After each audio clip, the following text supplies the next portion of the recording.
Hey folks, welcome back. I've got a new toy. I pre-ordered this, it just arrived. And I'm asking myself, and some of you might be asking, if you're familiar with my channel, you're a 40k Imperial Guard player. What are you going to do with this thing? I'm going to build it and I'm going to enjoy it. That's what. I play a lot of friendly games with friends, and we have a lot of friendly game rules, which is basically use whatever you want as long as you got it, as long as you got the card for it, as long as you got the data sheet for it.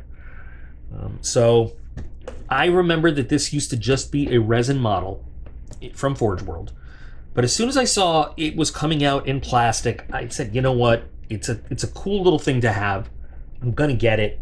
I still have, and they're in a pile of shame because they're not even finished yet. I still have a good between infantry, between command, between special weapons, between heavy weapons, between missile squads and sniper squads. I have about an 80-man strong Elysian army. Yeah. They're just, I love them when they're all, you know, when Forge World was still selling them. I had no idea Forge World was going to stop and they were just going to drop. That's what I hate when GW does that. They just drop stuff out after you've paid a lot of money for it. But you know, like I said, in our good friendly games, you know, we're like, hey, as long as you've got the info for them and the cards and stuff like that, just play it. So I could conceivably use this to deep strike my Elysians. You know, I've got Valkyries too, but you know, it's not useless. So let's take a look at what comes in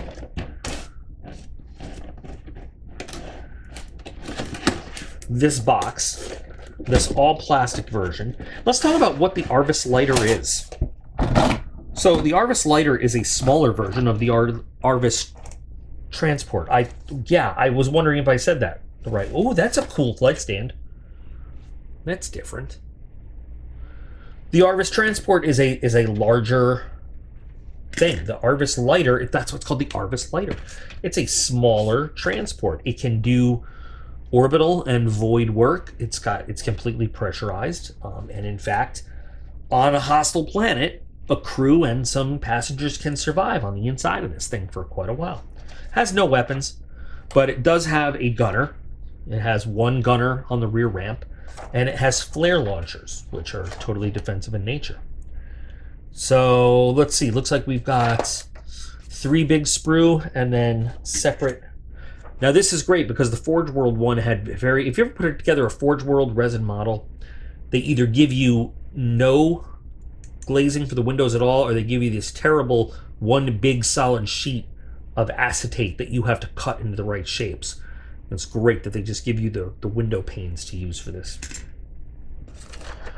So that's what we got. 3 big sprue and then our little windows. I love that the inside looks more, this is what the inside of the Valkyrie should look like. It should have troop seats, foldable seats up against the wall somewhere. And the sad part is, if you kind of look at the size and everything of the lighter, it is basically just the troop compartment of the Valkyrie with a little tiny cockpit. That's all it really is. The Valkyrie should have these kind of seats in there and everything because they transport drop troops and passengers and stuff all the time. I can see it is more narrow than the Valkyrie. So the Valkyrie can, if you look at the top, this is obviously the top piece of the roof. The Valkyrie can transport, you know, wider pieces of equipment. But I just love the seat detail, because if you have ever been inside of, let's say, a C-17, they have kind of, or I don't know how to describe it, a lot of some helicopters too, like they have these foldable seats against the wall. It's red or green. It's almost like sitting on lawn furniture. It's not comfortable, but it is what it is. So this is almost, no, it's not the same. So we got 2 sides of the fuselage, inner and then outer. Good pressure hull. Okay, I like how they engineered that. Ramp, think that's the pilot seat. We have a multi-laser for the back, for the gunner. Just, you know, all the good detail that GW puts into their models. And that's what I always loved about GW models. At least this series, you know, for like, you know, 30K, 40K, the Imperial Army as a whole, they put detail into it. Like, let me this right here. This is the bottom of the fold-out seats. And it actually does look very much like what you'd sit on in a Black Hawk or a C-17 or something. It has almost fabric detail. You can see where the fabric is stretched over the I guess I'll call it the frame of the seat, and that folds up. These fold up against there, so you can position them open, or you can fold them up, depending on how. Well, I'm assuming you can position them open. I mean, in real life, yes, you can. So that's pretty cool.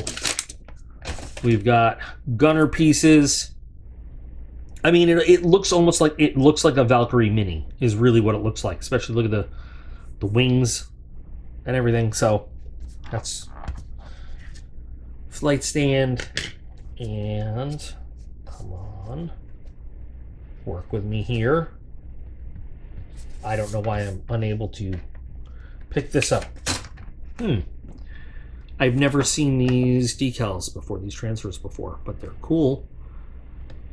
Especially I like having all those numbers and letters. That's awesome.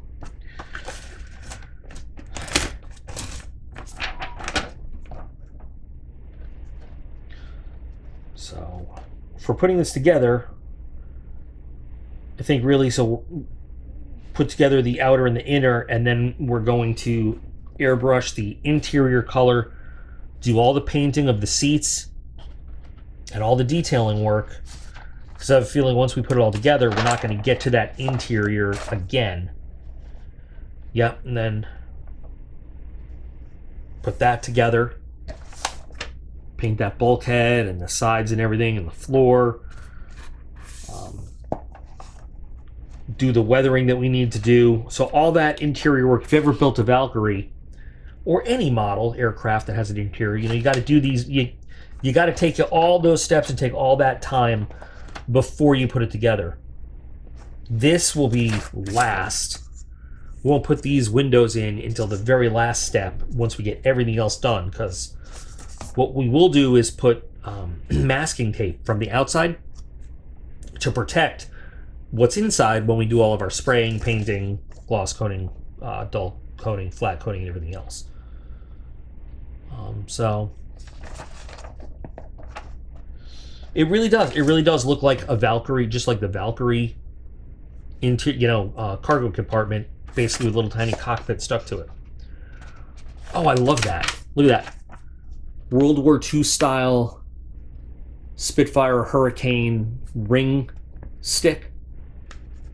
Like that's what they had. And this is so British because it's, you know, GW's a British company. I love it. They finally, with the Valkyrie, you always had to make up whatever was going to hold that ramp open, whatever is going to do that. They give you the pieces finally on this one. That's cool. And there's our gunner. Oop. There's how the gunner goes in with his multi-laser. So apparently you can have the multi-laser just like folded up and in the back, or you can have, there's no reason not to have the gunner looking cool sticking out the back. Not at all. The only reason to not put him in right there at that step is, well, we're going to have to see how easy or hard it is to get him in there, but for painting purposes, you know. And then looks like from there, we're really just doing exterior work. Yep. I have no idea what this is supposed to be. Like I said, I know it has no weapons at all. So I don't know what that is. But it looks cool. And then we can build it with landing gear up or down, but it looks like the flight stand is still able to... Where's the bottom of the fuselage? It looks like the flight stand is still able to be used. It's going to go in that little ball joint over there. Still able to be used even if we have the landing gear down. So again, there's no reason not to build the landing gear down. That way we can take it off the flight stand, put it down on the tabletop if it's going to land in a game. Cool. So it's a nifty little model is really what it comes down to. Points cost and everything else, is it worth it? I don't know, because why take this when you can take a Valkyrie? But what are the points differences? You know, I don't know. And again, normally this would be in a Horus Heresy game, not a 40K game. Are there rules for it in 40K? I don't know. I just wanted to build it and have it. And like I said, in my friendly games among friends, we'll make provisions to do it. But again, I don't know if it's going to be even worth taking. Like, why take this unarmed little thing when I can take a Valkyrie, you know, with weapons and everything, and 2 gunners, and unless it really saves me some points. I'm gonna have to look into that. So please join me very soon, next video, as I start building this guy. I have no idea how I'm going to finish it or paint it. I do have a rough idea, but it's definitely going to have to fit my ragtag assembled from the members of other fallen regiments Cadian army. So, or it could just be an Elysian thing. I don't know. We'll figure it out. What ideas do you have? How would you paint this up? Let me know. What kind of paint scheme would you use on it? If it's going to be a Horus Heresy type flyer, but it's going to make its appearance with a lot of 40K regiments, how would you paint it up? Anyway, thanks for spending some time. If you spend the time watching it, I hope you enjoyed. I hope you're looking forward to how we're going to build it. Definitely with some real-life military modeling flair, but still making it Warhammer-able. For all you guys building your own out in YouTube land, keep building them. Build them well. And I'll be back again real soon.